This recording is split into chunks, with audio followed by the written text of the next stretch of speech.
আমি অনেকদিন ধরে একটা জিনিস লক্ষ্য করছি, যেসব মেয়েরা টাকা পয়সার পেছনে দৌড়ায় না, সোশ্যাল স্টেটাস নিয়ে মাথা ঘামায় না, ফাইন্যান্সিয়াল সিকিউরিটি তোয়াক্কা করে না, শুধুমাত্র একটু ভালোবাসা চায়, একটা গোলাপ, একটা স্পেশাল ডে, খানিকটা প্রায়োরিটি, কিংবা চায় প্রিয় মানুষটা ভালোবেসে হাতটা ধরুক, ঘুমানোর আগে তাকে একটু মনে করুক, প্রিয় মানুষটা একটার জায়গায় না হয় দুটো কলি দিক। এই মেয়েগুলোই কেন জানি না দিন শেষে মন খারাপের ভার নিয়ে বসে থাকে। আসলে এদের চাওয়া পাওয়াগুলো এতটাই ছোট যে অনেকে মনেই করেন এগুলো পূরণ করা দরকার। ভালোবাসাই তো, ভালোবাসলে একটু ঠিকঠাক মতো বাসুন না। এই মেয়েগুলো তো আপনার জায়গা জমি নিয়ে টানাটানি করছে না, তাই না? খানিকটা ভালোবাসা চাচ্ছে।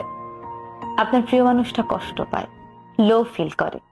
একটা সময় পর তারা ভাবতে থাকে কমতিটা হয়তো তাদেরই। এই যে আপনার প্রিয় মানুষটা আপনার কাছে টাকা পয়সা, ব্যাংক ব্যালেন্স নয়, বরং ভালোবাসা